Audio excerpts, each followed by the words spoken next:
The cabin door of a 737 is a dividing line. On one side, it's the chaotic, public world of the terminal. On the other, it's a pressurized tube where the crew's word is law. But what happens when that law is unjust? What happens when a flight attendant, entrusted with the safety and service of 150 souls, decides one of them isn't worthy? On Trans-American Flight 1128 from Los Angeles to Chicago, senior flight attendant Brenda Sullivan made a choice. She chose to deny service, respect, and dignity to a black woman in seat 2B. What she didn't know was that the woman she was humiliating was the one person who could end her entire career. The air at LAX Gate C-34 was thick with the usual smells of stale coffee, jet fuel, and traveler's anxiety. Trans-American Airlines Flight 1128 to Chicago O'Hare was in its final boarding phase. Brenda Sullivan, a 22-year veteran of the skies, stood at the doorway of the Boeing 737. Her platinum blonde hair was pulled into a tight, regulatory bun that seemed to match her mood. Today, her smile was painted on, but her eyes were like steel traps, scanning, judging. Her feet throbbed in her FAA-issued heels. She'd just had a fight with her station manager over a scheduling error, and she was in no mood for people. "Welcome aboard," she said, the words as hollow as a wing flap. She watched the first-class passengers board, Mr. and Mrs. Henderson, regulars, flashing their million-miler tags. Mr. Thompson in 2A, a tech bro in a $2,000 blazer, already on his phone. Then she saw her. The woman was in her late 40s, African-American, dressed in a simple, well-tailored navy pantsuit. She carried a leather briefcase that had seen better days and a small carry-on roller bag. She paused at the threshold, her eyes scanning the cabin with an unsettling degree of detail. "Good morning," the woman said, her voice quiet but clear. Brenda's smile didn't just fade, it inverted into a look of mild annoyance. She scanned the woman, from her practical, low-heeled shoes to her natural hair, pulled back in a simple twist. "Boarding pass," Brenda snapped. Not a question, a demand. The woman held it up. "Dr. Evelyn Hayes, seat 2B. "Right," Brenda said, her eyes flicking to the empty seat next to the tech bro. She looked back at Dr. Hayes. "Your roller bag will have to go in the overhead, and it looks full. You'll probably have to gate check it." Evelyn Hayes looked at the first-class closet, 2 feet away, which was currently empty, save for a single suit bag.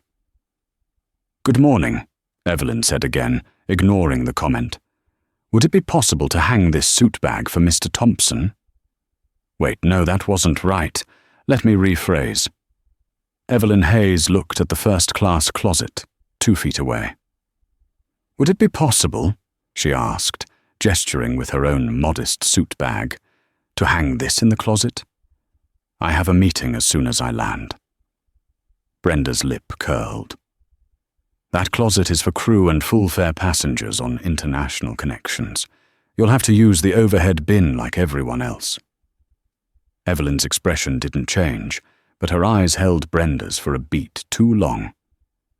"I am a full-fare passenger," she said simply. "Ma'am, the bins are above your seat." Just then, Mr. Thompson in 2A, having finished his call, stood up. He unzipped his own garment bag, a flashy Toomey model. "Excuse me, sweetheart," he boomed at Brenda. "Mind hanging this for me? Don't want the Armani getting wrinkled." Brenda's entire demeanor shifted. A high-voltage smile snapped into place. "Oh, absolutely, Mr. Thompson. Right away. Can I get you a pre-departure water or some champagne?" "Champagne? Why not?" he said, not even looking at her. Brenda took his bag, carefully hung it in the very closet she had just denied Evelyn, and bustled off to the galley. Evelyn Hayes stood in the aisle. She looked at the closed closet door. She looked at the full overhead bin. Then, methodically, she rearranged 2 other bags to carefully fit her own. She sat down in 2B. From her worn briefcase, she pulled a simple, black, hardcover notebook and a Montblanc pen. She clicked the pen.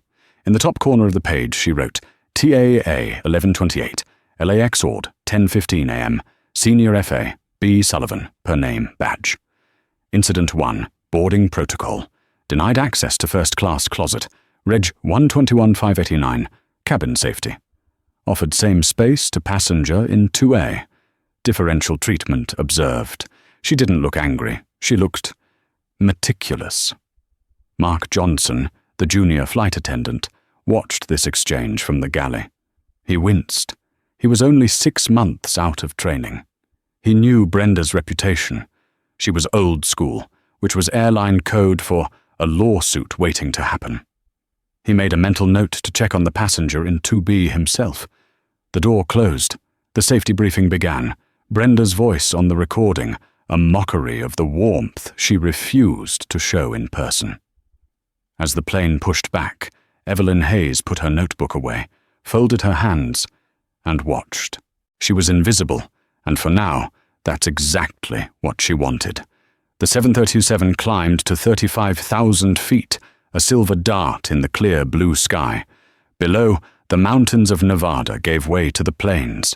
Inside, the cabin hummed. In first class, Brenda Sullivan began the service. She moved with a practiced, almost aggressive efficiency. She loathed this part of the job, the endless, needy demands. She joined the airline in the 1990s, the golden age, when passengers dressed up and flight attendants were glamorous. Now she felt like a glorified waitress fending off bloggers in sweatpants. She reached 2A. Mr. Thompson, another champagne?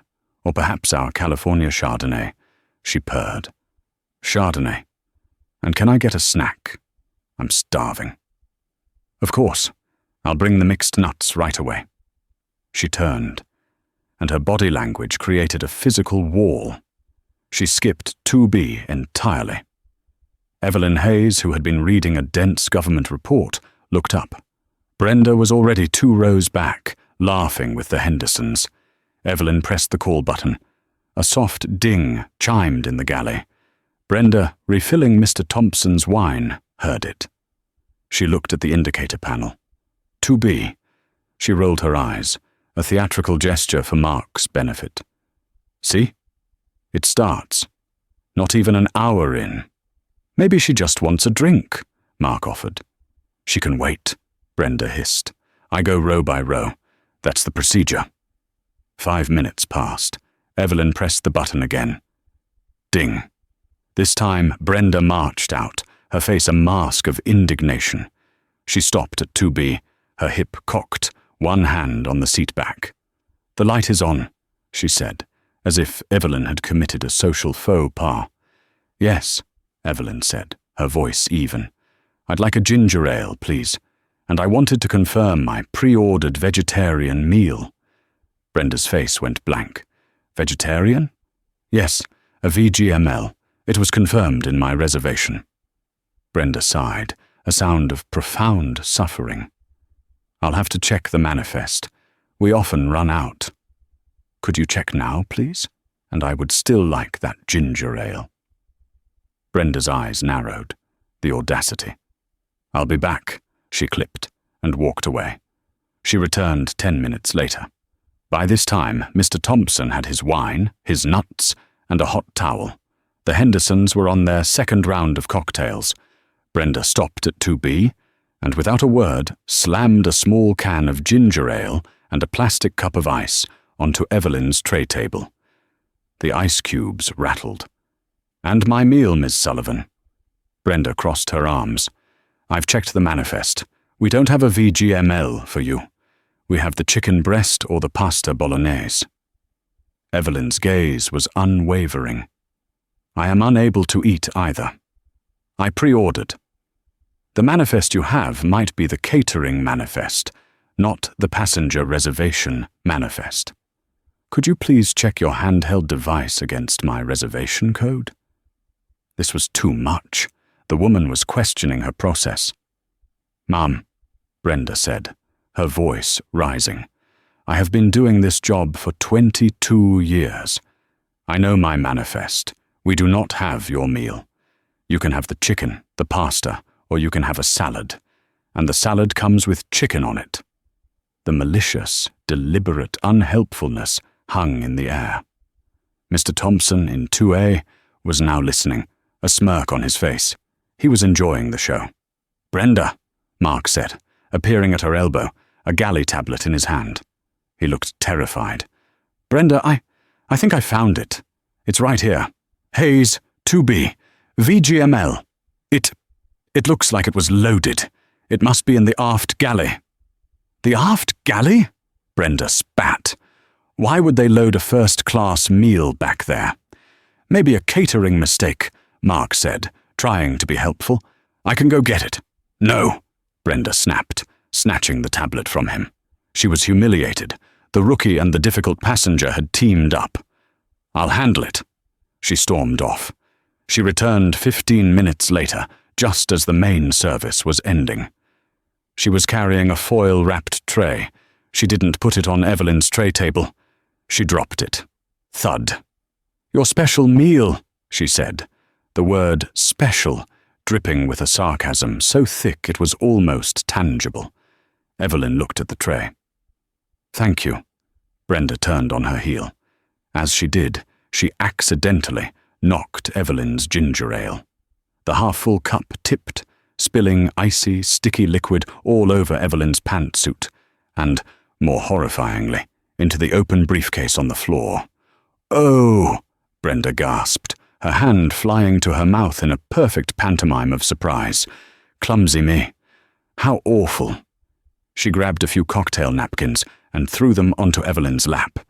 "You'll have to clean that up. We're about to hit turbulence." Evelyn Hayes slowly, deliberately, picked up her briefcase. The government report she was reading was soaked. The black notebook was damp. She looked at the sticky mess on her pants. Then she looked up at Brenda. She didn't say a word. She just watched. Brenda's smugness faltered. For a split second, the unwavering analytical gaze of Dr. Evelyn Hayes made her feel like she was the one being inspected. She fled to the galley. "She's a nightmare," Brenda whispered to Mark, her hands shaking. "She's trying to get me." Mark said nothing. He was busy grabbing a bottle of club soda and a fresh cloth, which he quietly took to seat 2B. "Dr. Hayes," he whispered, "I am so sorry. Here, club soda will help with the stain. Let me get you another drink." Evelyn looked up at the young man, his face a picture of genuine remorse.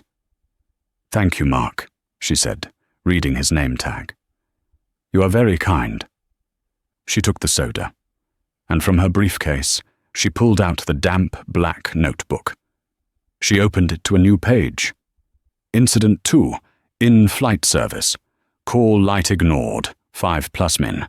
Denied pre-ordered meal, VGML. Junior FAM Johnson confirmed meal was on board. F.A. Sullivan displayed hostile behavior, spilling beverage on passenger and passenger's property. Refused adequate cleanup. Violation of service protocol and potential crew-level intimidation. Bullying of junior FA. The pen scratched across the page, a quiet, deadly counterpoint to the engine's drone. 90 minutes outside of Chicago, Evelyn needed to use the lavatory. The flight had been tense. Brenda had, quite pointedly, served everyone around Evelyn, offering drink refills, warm cookies and coffee, while completely ignoring 2B. Evelyn sat, reading her damp report, a silent, isolated island in the first-class cabin. She unbuckled her seatbelt and stood up. The front lavatory, just behind the cockpit, was occupied. The occupied sign glowed red. Evelyn, as was standard, stood in the small open area near the galley, just outside the lavatory door, to wait. It was the only place to stand without blocking the aisle. She had been standing for no more than 10 seconds when Brenda stormed out of the galley. "Ma'am," Brenda snapped. Her voice was no longer quiet. It was sharp enough to cut. Several passengers looked up. "Yes," Evelyn replied. "You cannot congregate here." Evelyn blinked. "Congregate? I'm alone. I'm waiting for the lavatory." "This area," Brenda said, gesturing to the space, "needs to be clear. It's an FAA regulation. You are blocking the galley and the cockpit. It's a security risk." This was, on its face, absurd. Evelyn knew the regulations. She wrote some of them. A passenger waiting for the lavatory was not a security risk. "I am standing out of the aisle, waiting my turn," Evelyn said, her voice remaining placid, almost lethally calm. "I will be out of the way as soon as the door opens." "Mom, the other lavatories are in the back," Brenda said, her voice rising in pitch and volume. "If you need to go, you can use the ones in coach." The implication was as clear as glass. "You don't belong here. Go to the back." The first-class cabin went silent. Mr. Thompson in 2A was openly filming on his phone. The Hendersons looked mortified. And then a new voice joined. "She's right, you know." It was a woman in 3C, a Mrs. Davenport, who had been listening and sipping her Chardonnay with a sour look on her face. "You're making everyone uncomfortable. This isn't your private jet, dear. If she tells you to move, you should move. We're all trying to have a pleasant flight." The tag team humiliation was complete. Brenda, now emboldened by her new ally, crossed her arms. "See? Now, if you don't return to your seat immediately, I will have to inform the captain that you are a non-compliant passenger." This was the line, the uncrossable line.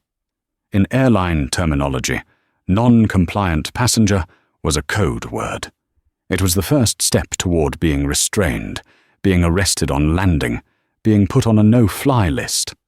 It was a threat of career-ending, life-altering consequence, and Brenda had just used it to win a power play over a lavatory. Evelyn Hayes's entire demeanor changed. The mask of the patient, invisible passenger fell away. What was left was cold, focused authority. "Miss Sullivan," Evelyn said, her voice dropping, "you are making a very serious allegation. Are you officially declaring me non-compliant for waiting for a lavatory?" "I am ordering you to return to your seat," Brenda shot back. "This is your last chance." "No," Evelyn said. The word landed like a stone. Brenda's face went purple with rage. "That's it!" she shrieked. "That is it! You are a threat!" She turned, unlocked the cockpit door keypad, and slammed her hand on the buzzer. A moment later, the cockpit door opened, and the first officer, a young man named Peterson, looked out. "What's going on, Brenda? Everything okay?" "No, everything is not okay," Brenda yelled, pointing at Evelyn. "This passenger, 2B, is non-compliant. She's aggressive. She's refusing to follow crew instructions, and she's creating a security threat at the cockpit door. I need the captain." Evelyn stood, arms at her sides, as the lie, a monstrous, slanderous, dangerous lie, was told. She watched as Captain John Morris, a silver-haired man in his late 50s, unbuckled himself and stepped out of the cockpit. The captain was now off the flight deck, dealing with a manufactured crisis. This was no longer about service. This was a 5-alarm safety violation. "What the hell is going on out here?" Captain Morris boomed. His eyes fell on Evelyn. "Ma'am, I have a report. You're interfering with my crew." Evelyn Hayes looked the captain in the eye. "Captain," she said, her voice a razor's edge, "your flight attendant is lying." Captain John Morris was 87 hours away from retirement. He had a condo in Naples, Florida, waiting for him, and the last thing he wanted on this perfectly routine flight to O'Hare was a cabin event. He looked at the scene, his most senior and most volatile flight attendant, Brenda, looking triumphant and wronged. He looked at the passenger, a black woman who, to his eyes, looked perfectly calm. and he looked at his junior FA, Mark, who was hovering in the galley, looking like he was about to be sick. "All right, everyone," Morris said, trying to project command, but mostly radiating annoyed. "Brenda, one at a time. What happened?" "Captain," Brenda said, her voice full of false tears. "I asked this passenger multiple times to clear the area. She refused. She became aggressive. She pushed me." A gasp went through the cabin. Evelyn's eyes widened. This was an escalation she hadn't anticipated. "Pushed you," the captain repeated, his eyes hardening as he looked at Evelyn. "Ma'am, assaulting a flight attendant is a federal offense." "Captain Morris," Evelyn said, her voice cutting through the drama. "I did not. I was standing here, waiting for the lavatory. Your flight attendant, Mrs. Sullivan, instructed me to go to the back of the plane. When I declined, and Mrs. Davenport in 3C chimed in, Ms. Sullivan threatened to report me as non-compliant. I told her no. I would not be returning to my seat, as I was waiting for the lavatory. I have not raised my voice, nor have I laid a hand on anyone." She was clinical. She was precise. She sounded like a witness, not a participant. Captain Morris was stuck. It was a he said, she said. He rubbed the bridge of his nose. "Mark!" he barked, looking at the junior FA. "You saw this. What happened?" This was the moment. Mark Johnson felt the blood drain from his face. Brenda was staring at him, a look of pure, unadulterated venom. Her eyes said, "You sink me, I'll take you with me. I'll end your career before it starts." Mark looked at Captain Morris. He looked at Evelyn. He licked his lips. "Sir, it all happened so fast," he stammered. "The passenger, she was standing there. And Brenda did ask her to move. It got loud." He had tried to find a middle. He had failed everyone. "He's new," Brenda jumped in, seeing her opening. "He doesn't know the procedures. She was a threat, Captain. Look at her, she's not even sorry." Captain Morris had heard enough. He had a plane to land. He wasn't going to solve a cabin dispute at 30,000 feet. He made the easy choice. He sided with his crew. "Ma'am," he said to Evelyn, his voice final, "I am not going to have a disturbance on my aircraft. I don't care what this is about. You will return to your seat. Now." "Captain," Evelyn said, "I need to use the lavatory." "Then you will use the one in the back," he ordered. "And I need to be clear," Evelyn continued, her voice like ice. "Are you, as the captain, endorsing your flight attendant's false report that I am non-compliant? I am ordering you, as the captain of this aircraft, to return to your seat, or I will have you detained upon landing. Am I clear?" The threat was absolute. Evelyn Hayes held his gaze. She saw a man who had failed a test, a failure of command, a failure of crew resource management, a failure to de-escalate. "You are perfectly clear, Captain," she said. She turned. She did not go to the back. She walked past Mr. Thompson, who was still filming. She walked past Mrs. Davenport, who was smirking. She sat down in 2B. She buckled her seatbelt. Then she picked up the black notebook. Incident 3. False report to flight deck. F.A. Sullivan filed a false report of a non-compliant and aggressive passenger, escalating to a false claim of assault. Incident 4. Failure of command. Captain J. Morris, upon leaving the cockpit, violation of sterile cockpit rules if below 10K, but still poor form, failed to investigate. Sided with crew based on seniority, not facts. Ignored junior crew testimony. Escalated threat to passenger. CRM. Crew resource management. Failure. Potential safety violation by creating unnecessary cabin-to-cockpit distraction. She wrote for 20 minutes. She catalogued every violation. The Hendersons, in the row in front of her, turned around. "That was just awful," Mrs. Henderson whispered. "We saw the whole thing. You didn't touch her."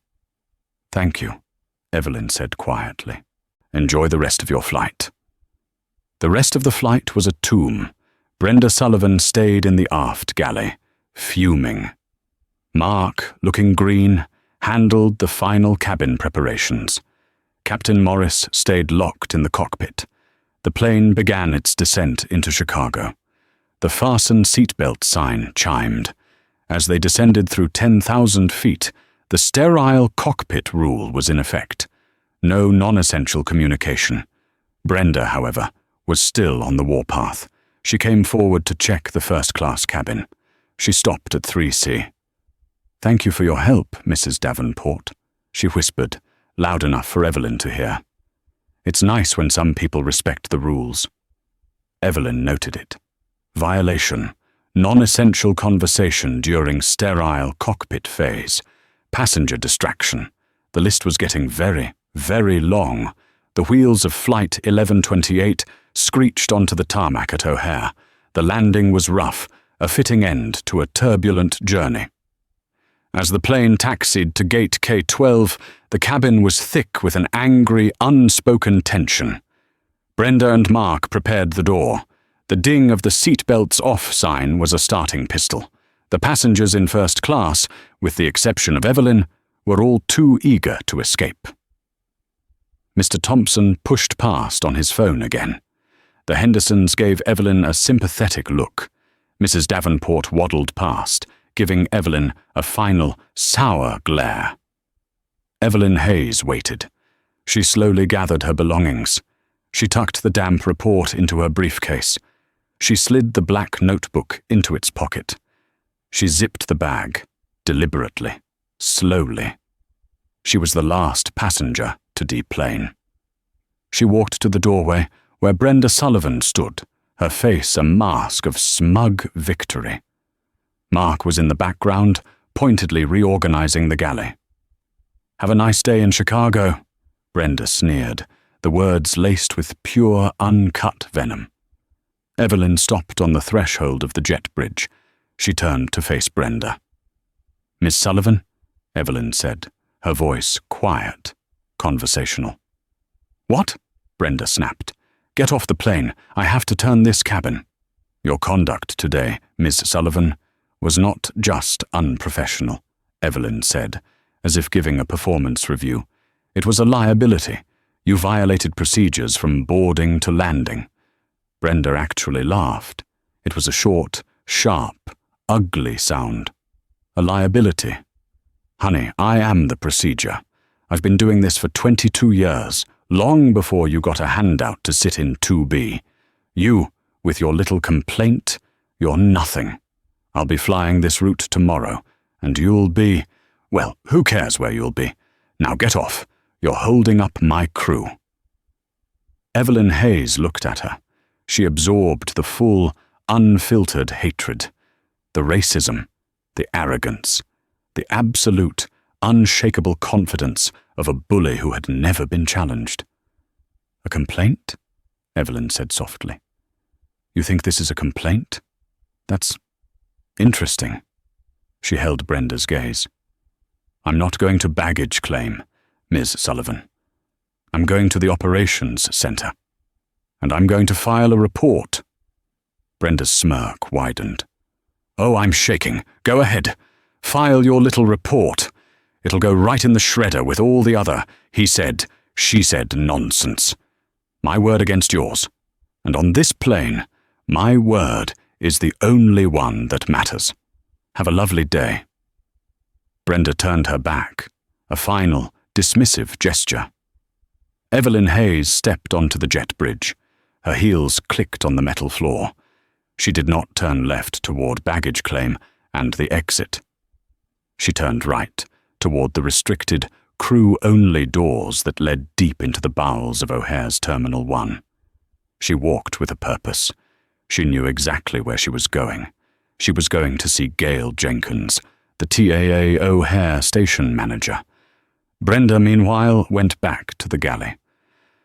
"Can you believe that witch?" she said to Mark. threatening to file a report. As if.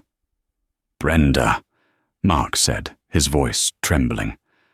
"I think you should be worried. She didn't seem normal." "Oh, stow it, Mark," Brenda said, ripping a new trash bag open. "She's just another entitled, well, you know. She'll be forgotten before we're recatered." But Mark looked down the jet bridge. He had a terrible sinking feeling that forgotten was the last thing Dr. Evelyn Hayes was about to be. The Trans-American Airlines Operations Center at O'Hare is a windowless, high-stress bunker in the terminal's sub-level. It smells of industrial carpet and lukewarm coffee. Gail Jenkins, the station manager, was having a migraine. A weather system over Denver was causing cascading delays, and she had 2 no-shows on her afternoon cruise. The door buzzed. Her assistant, a young man named Tim, poked his head in. "Gail, there's a passenger here. Says she needs to see you. About flight 1128. Gail groaned. "A complaint. Just what I need. Did she lose a bag? Did the Wi-Fi not work? Give her a $100 voucher and send her on her way." "She's not asking for a voucher," Tim said. "She's very specific. She's asking for you by name." Gail sighed, rubbing her temples.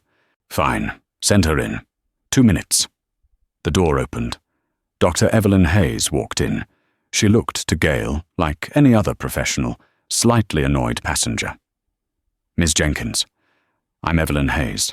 I was a passenger on 1128. "Dr. Hayes," Gail said, forcing a customer service smile.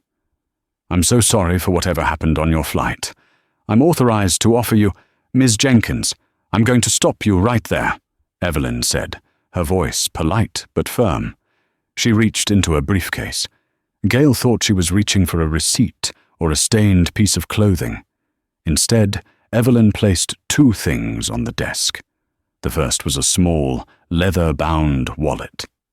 She flipped it open. The second was her black notebook. Gail's eyes went to the wallet, to the gold, embossed seal, to the words, Federal Aviation Administration, and beneath it, Evelyn Hayes, Ph.D., Senior Field Inspector, Department of Transportation. Gail Jenkins's face went from pink to chalk white. The blood drained from it so fast, she physically grabbed her desk for support. This was not a complaint. This was not a customer. This was an unannounced, red flag audit. This was the single worst-case scenario for an airline manager. "Dr. Hayes," Gail stammered. I had no idea. We had no notification." "That's the point," Evelyn said, her voice now devoid of any passenger quality. It was pure, distilled authority. "I was flying revenue off the clock, but your crew has just created an on-the-record multi-violation incident. I am now officially on the clock." She opened her notebook. "Gail, I need a secure conference room, and I need you to pull the entire crew of 1128, the captain, the first officer, and all 3 flight attendants. I want them here. Now, their duty day is over. They are not to communicate with each other, and I want them in separate rooms. This is now an official FAA inquiry." Yes, Mum, of course." Gail was on her phone before Evelyn finished the sentence. "Tim, get me conference rooms A, B, and C, and get security. I need you to go to gate K12. Pull the crew of 1128, all of them. Tell Captain Morris it's a red flag order. Escort them to the ops center. Separately. Now." Gail's hands were shaking. "Dr. Hayes, our full cooperation." "You will give me the CVR," Evelyn said, reading from her notes. "I want the cockpit voice recorder. I want the maintenance logs. And I want the full passenger manifest. I am grounding this crew pending a full investigation." "Grounding?" Gail squeaked. "But, Brenda, she's got the return flight." "Brenda," Evelyn said, her voice flat, "is the primary subject of this investigation." 20 minutes later, the crew of 1128 trickled in. Captain Morris was first, blustering. "Gale, what is this? I've got a commute." "Oh." He saw Evelyn, sitting at the head of the conference table, her credentials next to her. His bluster died. "Oh, shit." Mark came in next, looking terrified. He saw Evelyn and just nodded, as if accepting his fate. Brenda was last. She stormed into the ops center, her roller bag clattering behind her. "Gale, what is this? I'm at the end of my 12-hour duty day, and you pull me off the plane? This is a union violation. I'm writing you up." "Brenda," Gale said, her voice a low, terrified whisper. "Shut up." Brenda finally looked around the room. She saw the grim-faced security guards. She saw a white-faced Captain Morris. And she saw her, the passenger, sitting at their table. "You have got to be kidding me," Brenda shrieked, pointing at Evelyn. "You are actually listening to this person. After she caused all that trouble. I want her arrested. She assaulted me." The room went dead silent. Evelyn Hayes looked at Brenda Sullivan. She hadn't said a word. She let the silence stretch. Then she spoke. "Ms. Sullivan," Brenda was still ranting, "I'm not going to be intimidated by some—" "Brenda!" Gale Jenkins screamed. "That is Dr. Evelyn Hayes. She's the FAA." Brenda stopped. Her mouth hung open. "The what?" "I am Senior Field Inspector, Dr. Evelyn Hayes, Federal Aviation Administration," Evelyn said, as if reading an epitaph. "And you, Miss Sullivan, are in violation of Title 14, Code of Federal Regulations, Part 121, concerning interference with crew duties, filing a false report to the flight deck, and failure to comply with safety protocols." Brenda's face, a moment ago purple with rage, was now the color of ash. She looked at Evelyn's badge. She looked at the notebook. She looked at Gale. "No," she whispered. "No. You're not. She's lying." Evelyn just looked at her. "Ms. Jenkins, please have security escort Miss Sullivan to conference room B. My first interview will be with Captain Morris. My second will be with Mr. Johnson. Miss Sullivan can wait." The "can wait" was the cruelest part. As security stepped forward, Brenda's legs gave out. She grabbed onto a chair. The 22-year veteran, the queen of the cabin, had been dethroned. But, she stammered. "The lavatory, the meal, all of it," Evelyn said, turning to Captain Morris. "We're going to talk about all of it, starting with your decision to leave the cockpit." The hard karma had not just arrived. It had been sitting in 2B, taking notes. The investigation was not a meeting. It was a dissection.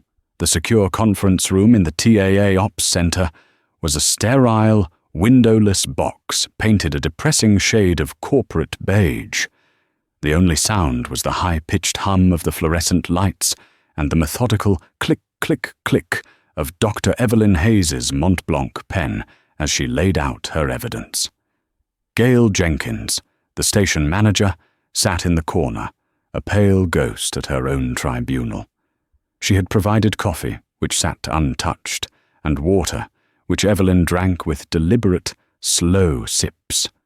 The crew of 1128 was held in separate training rooms, their phones confiscated. They were, in the parlance of the law, separated and contained. There would be no comparing notes, no aligning of stories. Evelyn reviewed her notes.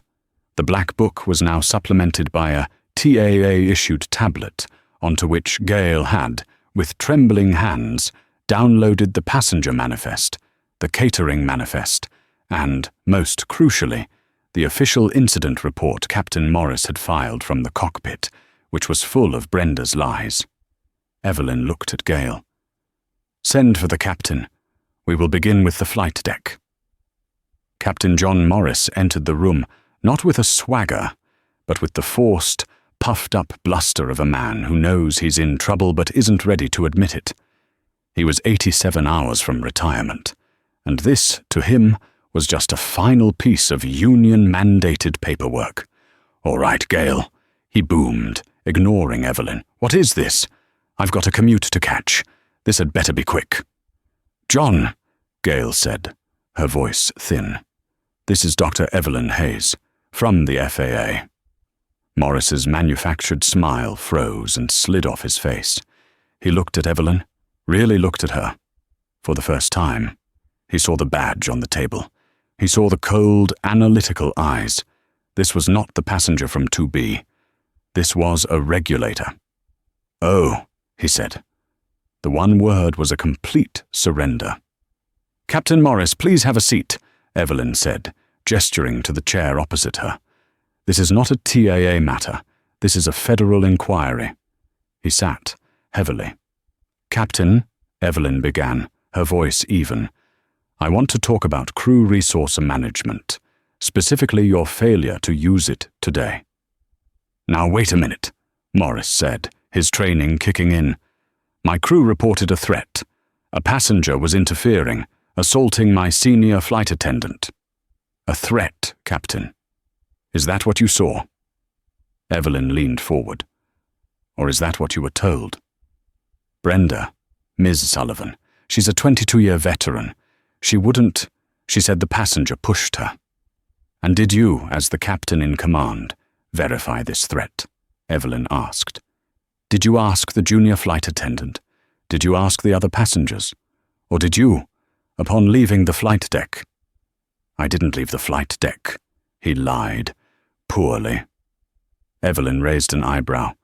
"Captain, I was there. You left the cockpit. You entered the cabin. You failed to investigate. You sided with your senior crew, and you threatened me, a non-combative passenger, with detention. You did all of this. Why, Captain? Because it was easier? Because Brenda was loud and I was quiet? I made a command decision." "You made a mistake," Evelyn cut him off, her voice like a scalpel. "You took a customer service dispute over a lavatory, and, through your own failure of command, escalated it into a security incident. The only person who created a genuine threat to the flight deck was you, when you unbuckled and left your post. You abandoned your primary duty to— What? Yell at a woman in a pantsuit?" Morris deflated. All the air went out of him. The silver-haired sky god was just a man, 87 hours from his pension, who had just realized he'd thrown it all away. "She said," he whispered. "Brenda said, what she said is her problem. What you did is yours." Evelyn wrote a final note. "Your license will be suspended, effective immediately, pending a full psychiatric evaluation and a CRM retraining board. Trans-American will handle the internal discipline. The FAA will handle your certificate." He looked at his hands. "My pension, that's between you and TAA, Captain," Evelyn said, devoid of sympathy. "You may go. Send in Mr. Johnson." His karma. Captain Morris was grounded. His triumphant water cannon salute and retirement party were cancelled. He was forced into 120 hours of remedial CRM training, where he was, as a 58-year-old man, treated like a rookie cadet. He was fined by TAA for the flight deck violation, a fine that docked his final payout. He never flew as captain again. Mark Johnson entered the room like a man walking to his own execution. He was 26, 6 months on the job, and saw his entire life, his dreams of international routes, evaporating. He sat down before he was asked. "Dr. Hayes," he blurted, I am so sorry. For all of it. The drink, the meal, what she said. Evelyn held up a hand. "Mr. Johnson, why did you lie to the captain?" I didn't lie," he stammered. I said it was loud. You obfuscated," Evelyn corrected. "You had a clear-cut opportunity to de-escalate a situation, by telling the truth to your captain. You could have said, "Sir, the passenger did not push her." But you were silent. Why? Mark looked down, his face flushing with shame. "Brenda," he said, the name like a curse. She's poison, Ma'am. She gets new people on her flights and she tests them. If you cross her, she'll write you up. She'll go to the union. She'll make your life hell. I have loans. I was scared of her." "I understand," Evelyn said, and for the first time, a sliver of warmth entered her voice. "Your fear is understandable. It is not, however, an excuse. Your first duty, Mr. Johnson, is not to your senior flight attendant. It is not to the company's bottom line. It is to Title 14 of the Code of Federal Regulations. It is to safety. That includes the safety of passengers from your crew." She leaned forward. "You saw a passenger being bullied. You saw a senior FA deliberately withhold a meal, deliberately spill a drink, and then file a false, dangerous report to the flight deck. Your silence made you complicit. A failure to report is a black mark, but it's a mark you can clean. A false report, like the one your captain and Ms. Sullivan are facing, you never recover from." His calmer. Mark Johnson was given a formal letter of reprimand from the FAA and a 60-day unpaid suspension from TAA. It was a harsh, terrifying, and expensive lesson. But he kept his job. As requested by Gail Jenkins, at Evelyn's suggestion, he was transferred to the San Francisco base, far from Brenda's old territory, and put on international routes.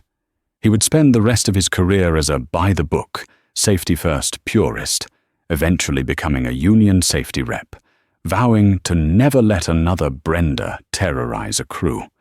"Before we see her," Evelyn said to Gail, "I need to see the rest of the evidence." Gail had already pulled the statements. The Hendersons had emailed a detailed, scathing review. But the real evidence was from 2A. Mr. Thompson, the tech bro, had indeed posted his video. It had 10,000 views. Gail and Evelyn watched the phone footage on the TAA tablet. The audio was crystal clear. Brenda's voice. "Ma'am, the other lavatories are in the back. If you need to go, you can use the ones in coach." Mrs. Davenport's voice. "This isn't your private jet, dear. If she tells you to move, you should move." Brenda's voice. "If you don't return to your seat immediately, I will have to inform the captain that you are a non-compliant passenger." Evelyn's voice. Calm, quiet. "No." And then, the most damning part, the arrival of the captain, the lie. Brenda's voice, shrieking, She pushed me." The video, held steady by Mr. Thompson, clearly showed Evelyn standing still, her hands at her sides. It was a complete, unambiguous, career-ending fabrication. Gail Jenkins put her head in her hands. "My God. She's done." "Yes," Evelyn said, saving the video file. "She is." They're calmer. Mr. Thompson's video was used by TAA as grounds for immediate dismissal. Mrs. Davenport, the woman in 3C, was identified from the manifest. TAA's legal department sent her a formal letter, revoking her A-list, 1 million miler status for interference with a flight crew in the performance of their safety duties. Her account was zeroed out. Brenda Sullivan had been left in a room for 3 hours. The anger had long since burned away, replaced by a cold, crawling dread. When the security guard finally came for her, she was trembling. She walked into the conference room. This was not the sobbing, pleading woman Evelyn had expected. Not yet. Brenda had one last card to play. The victim. "Dr. Hayes," she said, her voice thick with fake tears. I'm just so mortified. I don't know what. I think I'm just so stressed with the schedules, Ms. Sullivan," Evelyn said, cutting her off. This is not a TAA disciplinary hearing. This is a federal investigation into your conduct. You may have a union representative present." "Oh no," Brenda said, trying for a conspiratorial, we girls gotta stick together tone. "No, I just want to talk to you. Woman to woman, I'm so sorry. It was a mistake. I'm clumsy. I spilled the drink. It was an accident. Was it an accident, Ms. Sullivan?" Evelyn interrupted, "when you denied me access to the first-class closet at 10:17 a.m.? The rules. It was full." "It was empty," Evelyn stated, "and you immediately offered the same, full closet to passenger 2A. A white male." Brenda's fake tears stopped. He's a million-miler." "I am a million-miler," Evelyn said, a fact that was true, but that she hadn't needed to use. "Was it an accident when you told me you didn't have my pre-ordered vegetarian meal? Catering. They're awful. They always—" "Mr. Johnson found it in 2 minutes," Evelyn said, her eyes fixed on Brenda. "Was it an accident when you dropped it on my tray and called it my special meal?" The mask was cracking. "You were a difficult passenger from the moment you boarded." "Difficult," Evelyn repeated, "because I asked for the service I paid for." And now, the final, desperate gambit. The rage. The real Brenda. "Oh, you people are always difficult," Brenda suddenly spat, her voice low and venomous. "You come on here with your attitude and your suits, thinking you're better than everyone, looking for a handout, looking for a lawsuit. You're probably one of those diversity hires, aren't you? That's what this is. You're just trying to ruin me because you can, because I'm a white woman."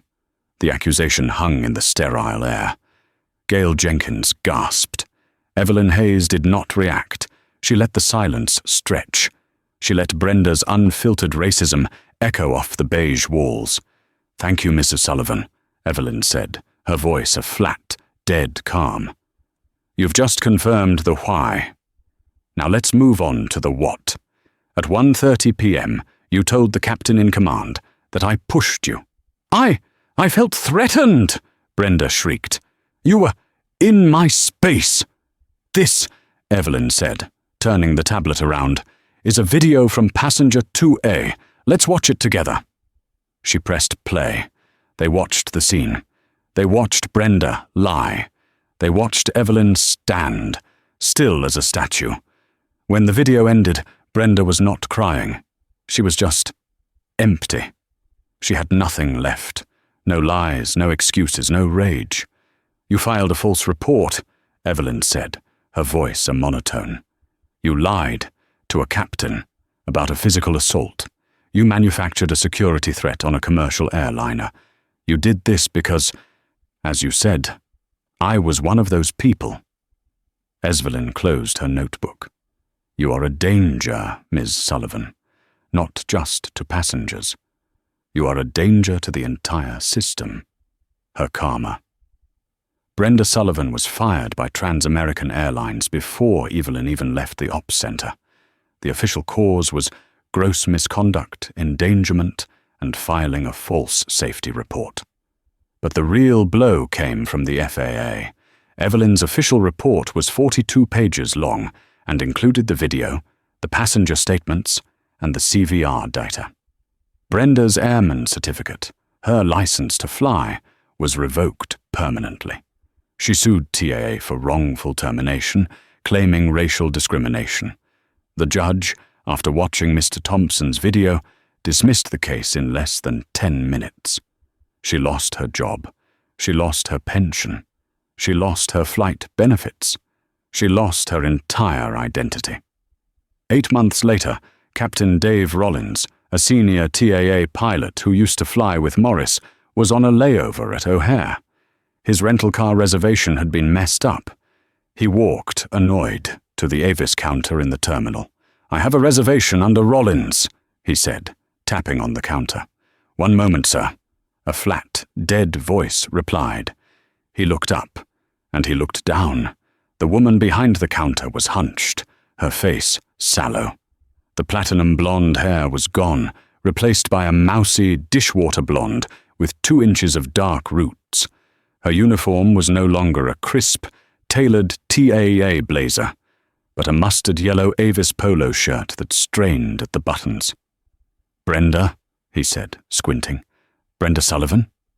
She looked up. Her eyes were dead. The steel trap, judgmental eyes were gone, replaced with a permanent, hollow stare. She recognized him. "I'm sorry, sir," she said, her voice a monotone. "Do you have a confirmation number?" "Brenda, it's me, Dave Rollins. I heard what happened.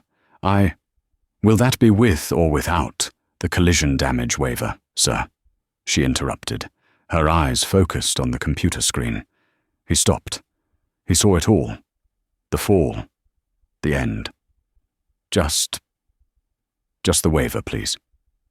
He signed the paper, took the keys and walked away. He glanced back once. Brenda Sullivan was standing at the counter, a ghost in a yellow polo, staring out the massive terminal window. She was watching a 737 push back from the gate, its engines whining, as it prepared to go to a place she could never go again. She was, and would remain, permanently grounded. And that's the story of Flight 1128. It's a hard reminder that your job, no matter what it is, comes with a responsibility. Brenda Sullivan's prejudice, her anger, and her ego cost her everything. Dr. Evelyn Hayes wasn't looking for a fight, but she was the exact person, at the exact wrong time, to hold someone accountable. This isn't just a story about karma, it's a story about consequences. The smallest act of bias can have the biggest repercussions. What do you think? Did Brenda get what she deserved? Was the captain just as guilty? Let me know your thoughts in the comments below. And if you like stories where justice is finally served, make sure you like this video, share it with someone who needs to see it, and subscribe to the channel. We have new stories coming every week, and you don't want to miss a single one. Thanks for watching.